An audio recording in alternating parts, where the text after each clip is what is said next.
To kick things off this afternoon, I am delighted to be able to introduce to you Vinay Kapoor, who is BNP Paribas America's Head of Diversity and Inclusion. And Vinay's here to talk about mental health at work in the BAME and LGBT communities. Please give him a warm welcome. Take it away. So, good afternoon, ladies and gentlemen. My name is Vinay Kapoor, and I'm the America's Head of Diversity and Inclusion at BNP Paribas. And BNP Paribas is a global financial house. We employ over 200,000 people in 85 different countries. And just to clarify, we're not the political party. So, it's a pleasure to be with you this afternoon and at this groundbreaking conference looking at mental health in the workplace. And I'm delighted to be talking to you this afternoon on two often overlooked communities when it comes to mental health. The LGBT community, that's the lesbian, gay, and bi and trans community, and also the BME community, the Black, Asian, and minority ethnic community, or, as we say in New York, which is where I'm now based, people of color. And this issue is of personal importance to me as a gay man and person of color with South Asian heritage. So, firstly, looking at LGBT mental health. Before we can understand how to best support this community, I thought it'd be useful to show you what the current situation is like and why this is becoming an urgent issue for the workplace. 1 in every 9. That's what the LGBT population make up. So roughly, statistically speaking, 10% of all of your companies are comprised of LGBT staff. 61%, that's the number of LGBT people who have suffered from anxiety. And that is more than 3 times the proportion of people in the general population, which stands at 17%. 1 in 7, that's the number of LGBT people who said they were too afraid to seek treatment for fear of being discriminated against. 25%, that's the number of LGBT folk who have faced a lack of understanding of their specific health needs, and this figure increases to 62% for trans patients. 1 in 8 trans people, that's the number of trans folk who have tried to kill themselves, and that's in the past 12 months alone, which is 6 times higher than the rest of the LGBT community. And the number of trans people who have had suicidal thoughts is considerably higher at 46%. It's 1 in 8 trans people who have tried to kill themselves in the past 12 months. 69%. 69% of LGBT folk who have suffered a hate crime have also experienced depression, while more than 3 in 4, 76%, have suffered from anxiety. And these statistics are shocking. And before we can come up with a solution, we need to understand some of the underlying causes. Firstly, LGBT hate crimes here in the UK are up 27% in the past year. And recent research from Stonewall has demonstrated a clear link between this increase and the increase in mental health issues of LGBT folk, such as anxiety or depression. This only stands to reason, after all, anyone in the room who has been a victim of hate crime will clearly understand. And secondly, I believe that there is a deep-rooted shame that exists within the LGBT community. And this shame stems from being ostracized for millennia. LGBT people have been exiled, sidelined, marginalized, and disregarded for centuries. Even today, LGBT people are still being thrown off buildings, are being killed, and there is anti-LGBT legislation in 78 countries. And in 8 countries, I can still be legally killed simply for who I choose to love. In the US, a country where I now call home, there are 29 states where, although you can legally get married to your same-sex partner, you can't tell anyone at work.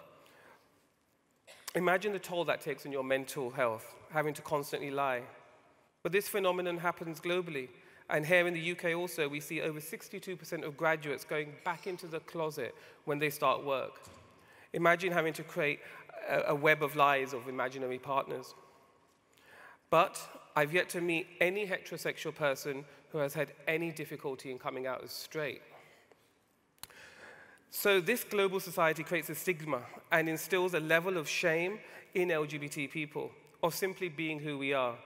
A shame which attaches to our core and leads to LGBT folk looking for alternative outlets to help medicate this shame, which is why we see much higher rates of addiction amongst LGBT people.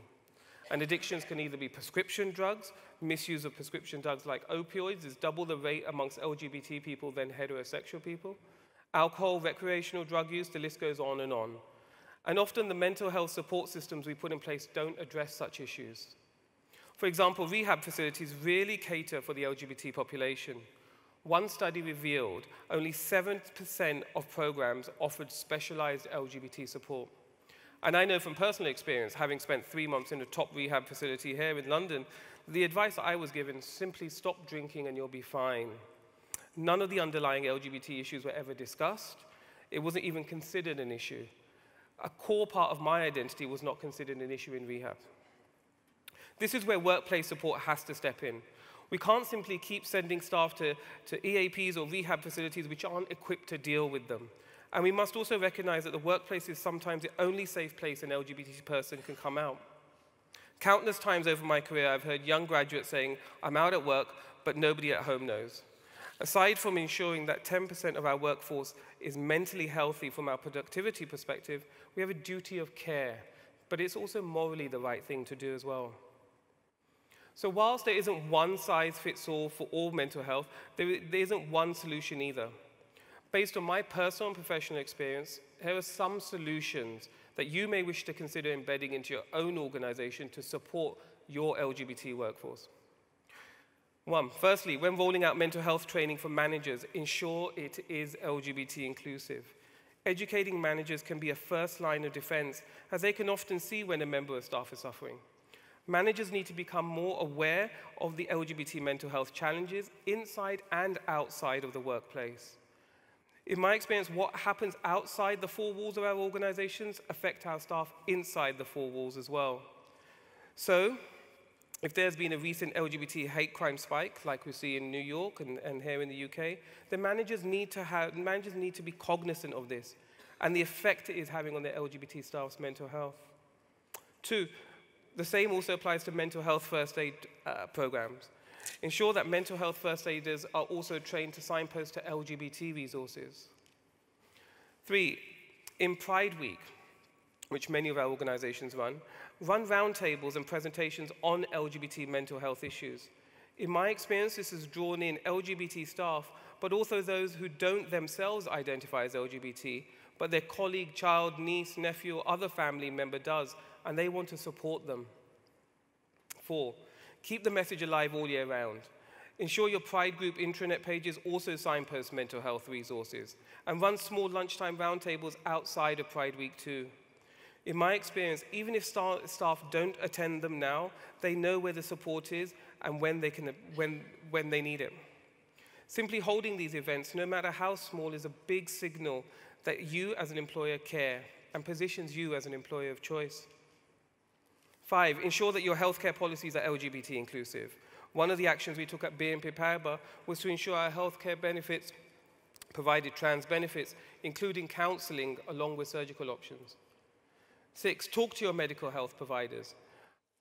Are they building LGBT inclusiveness into their offering? Are your EAPs assuming that everyone is straight? After all, we live in a heteronormative world. Talk to the rehab services that you may be sending staff to. Do they offer LGBT inclusive services? Recognize the power that you and your companies have and encourage you to use that power. Seven, at BNP Paribas, we also published a coming out guide which also signposted mental health support available to staff. And remember, coming out is not a one-time process. It's not a case of ripping off the Band-Aid and it's done. LGBT folk have to come out time and time again. New colleagues, new clients, etc. Imagine the mental health toll that is taking. 8, in your allies guides, include wording on LGBT mental health. Highlight the mental health challenges of the LGBT community and what signs to look out for to help you become an active ally. So I've talked a lot about LGBT mental health, but whilst I also have the mic, I also want to talk to you about mental health amongst the BME population. And BME, just to clarify, stands for Black, Asian, or Minority Ethnic, or the term, as I mentioned, person of color, as used in the US. And I think it's very important to recognize the unique mental health challenges of the BME community, as along with the LGBT community, not one size fits all. You see, different ethnic groups have different rates and experiences of mental health problems, reflecting their different cultural and socioeconomic contexts and access to culturally appropriate treatments. In general, people from Black and minority ethnic groups living in the UK are more likely to be diagnosed with mental health problems, to be admitted to hospital, more likely to experience a poor outcome of that treatment, and are more likely to disengage from mainstream mental health services, leading to social exclusion and a deterioration in their mental health. One of the main issues affecting mental health outcomes for the BAME community is stigma. And I can speak from personal experience on this. You see, mental health is not something that is openly discussed in Black, Asian, and ethnic minority communities. I know that I delayed going to rehab when I was 30 because of the same BAME stigma around mental health, where family values can be quite tight-knit and traditional. This led to a delay in me getting treatment and subsequently an increased loss of productivity from my employer. And this stigma extends right across the BAME community. For example, I've heard from my Nigerian heritage friends who say they have been told to go to church and pray about it when trying to discuss mental health challenges. I could go with many more examples from different cultures, but I also want to point out that the reasons are not just historic or cultural, they're also current. For example, we urgently need to look at the effect of Brexit on the BAME community vis-à-vis mental health. With so much of the Brexit dialogue and narrative centered on immigration and the subsequent spikes in hate crime, we need to understand that the threat of racism, perceived or not, together with the increase in discrimination faced by the BAME community and the effects it's having.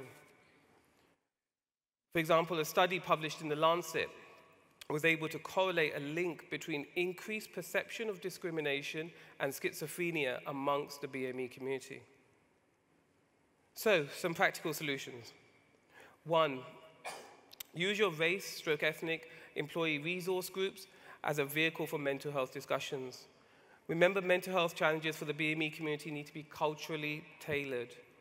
So, for example, when you next celebrate your Diwali event, how about handing out some flyers on BAME mental health support also? 2, be on the lookout for mental health issues that your BAME staff may be experiencing or within their families.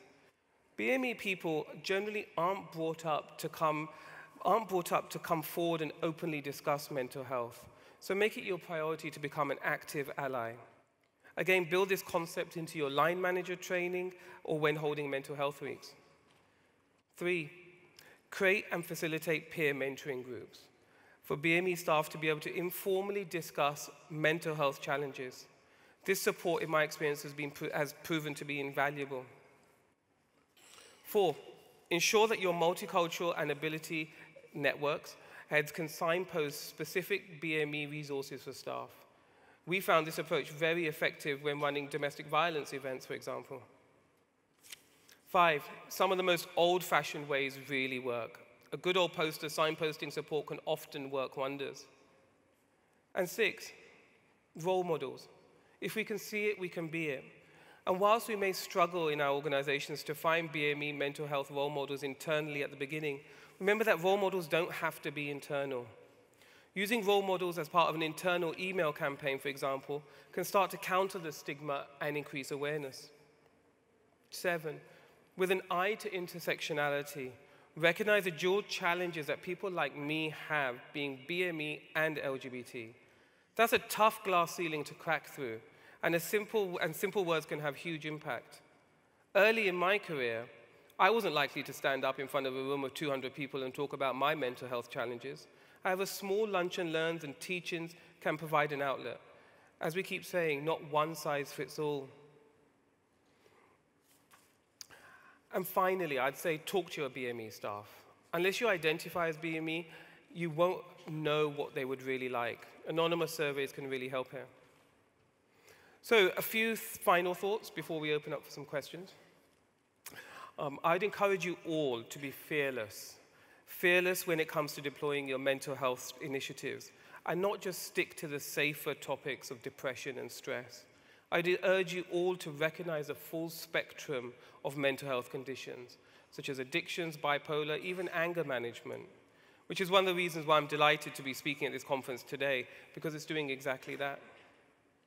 And finally, let's recognize the impact of these turbulent geopolitical times and recognize that that rhetoric that we hear doesn't simply just disappear. It gets locked into our minds and disproportionately affects minority groups such as the LGBT and BAME communities. And that's why it's important for all of us in all of our organizations to redouble our efforts.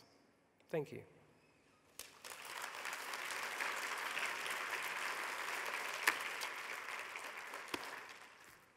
Thank you so much. Let's take some questions. Sure. You want to take a seat? I want to say on our comfortable sofa, but I'm not sure that it is that comfortable. There's so much in there I can relate to. So let's go straight to our questions that are already coming in. Great. The top one is, what can you do if you're aware that a colleague is gay, but they hide that part of themselves at work and don't feel they can come out? Great question.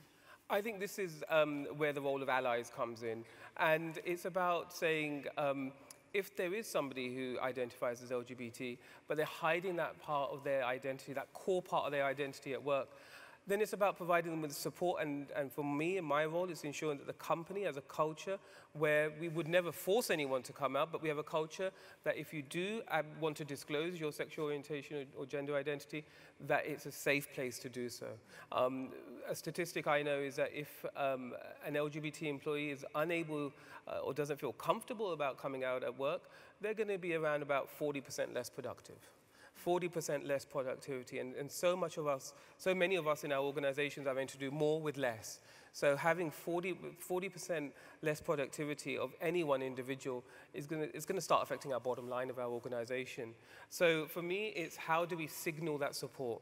And I think simple things, putting a Pride Ally sticker on your conference board, or on your desk, or on the door to your office, etc., can pay huge dividends. It sends a signal out that this is a safe place. But it's difficult because it's easier for us to say to them, and I have this with some of my colleagues, you know, this is a safe space for you to come out, but ultimately it's their decision and they have to live with their perceived consequences. But making the environment easier for them to do that is key. As you work in America, what would you say about how the US is handling diversity and inclusion within businesses compared to the UK? Is there any learning we can get from America? Sure. So one of the big things I've noticed, having spent many years here being head of diversity and now in the Americas, is that we have those courageous conversations in our offices about what's happening outside. So for example, if we see, there's plenty of it in the news, for example, NFL players taking a knee. We want to have those courageous conversations in our offices as well to understand how that is disproportionately affecting African American staff, and let's not pretend that this is not happening in our society. So I find that there's the difference is it's around, it's the whole system, the whole of society. So it's not just about saying it's just these four walls, it's about us taking a stance outside of these four walls.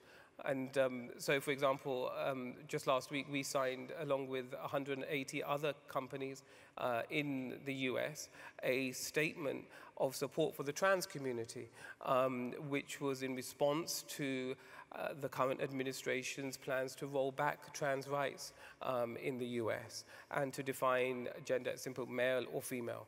And for a government official to say you are male or you are female and you will identify as that, and taking away the right of trans people to self-identify, for everyone to self-identify.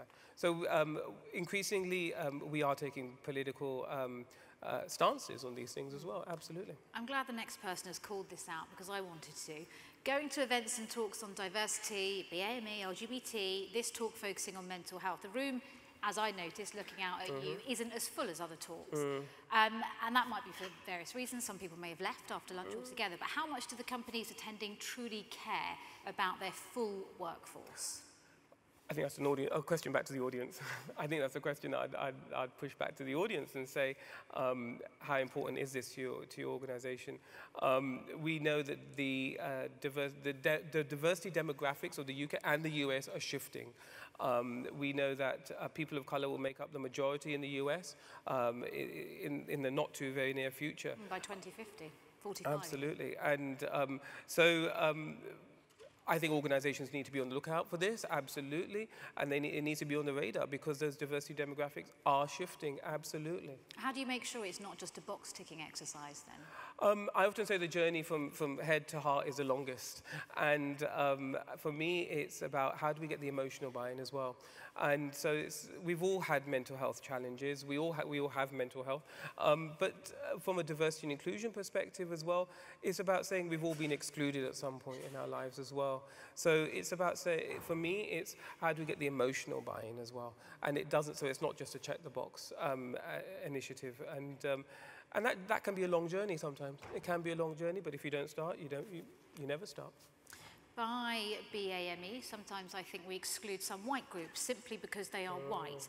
The challenges faced by South American and Eastern European white people aren't dissimilar to BAME. Your thoughts on that? I agree, and it's interesting because I think the definitions and terminology around race and ethnicity is evolving and is different in different jurisdictions. As I mentioned in my speech, the term people of color is used in the US, but we also use the terms Hispanic, Latino, etc. Here, the preferred term tends to be BME, Black, Asian, Minority, Ethnic. And for me, absolutely, I think any minority group is suffering and can be suffering from similar challenges as well. Do you see generational differences in how you're treated in the workplace? I'm not sure I understand that question. Generational differences in how you were treated in the workplace. So, and I think whoever asked this question is asking, there are more liberal attitudes, if you like, from the younger generation compared to people who are older, perhaps. I have views around this, and I think Share. I think the millennials, the millennials are one of the most over-researched group of generations ever, and I think everyone's trying to figure out, Z, Y. I can't X, Y, Z millennials. And I would love to believe that the millennials or whichever generation we call it now, I've got this sorted. Unfortunately, in the US and even here in the UK, I don't see that. I do not see that. I think if we look at some of the biggest challenges facing society, whether it be #MeToo, Time's Up, etc., particularly #MeToo, that's coming out of Silicon Valley. And that's being run by this generation of millennials, right? I'm not going to name names, etc. So you know who you're talking. So I think that there's a misnomer that, the millennials have got this sorted. For me, no, because again, we talk about this rhetoric and the current geopolitical situation that we face at the moment, but also there's values that come down from generation to generation. I don't think they just simply disappear. They get passed down, and unless we do active efforts to intervene on that, they will simply get passed down. I think it's a bit of red herring to say the millennials have got this sorted. It's interesting. It's a whole other conversation. Do you have specific examples of external organisations which can support companies for mental health and BME LGBT? Absolutely, and here in the UK, there's lots of organisations that are providing support, mental health support for the BME and LGBT community. A simple Google will result that there's lots in the US as well that are providing that support. But that support is out there. Again, I'm not going to name any particular companies, but there are the companies out there that are providing that support. So I'd encourage all of you to link in with those organisations. But any that you can give, it probably be useful for people to know. I think business in the community here in the UK do some fantastic work, looking at the intersectionality piece. Stonewall do some fantastic work around mental health. They publish some fantastic research as well. So there's just two organisations, but there's lots more as well. And how do you address the challenges of encouraging people who aren't part of a minority group to actively engage? Often people who need to hear things. We talked about engaged people being here today. The people who aren't engaged might not be here. Similarly, if you're talking about BME and LGBT inclusion. I think, and I think a lot of this comes back down to our organizations are there to make money, and we are commercial organizations. So often, if we get the ear of senior leadership and say, listen, this is something that's going to affect the P&L of your organization, simple as that, and build up that business case. And yes, there's a moral case, of course, as well. But I think building up that business case, and suddenly I think people start hearing things. Thank you very much. We could go on, but we are out of time. Vinay, thank you very much indeed. Thanks to Vinay.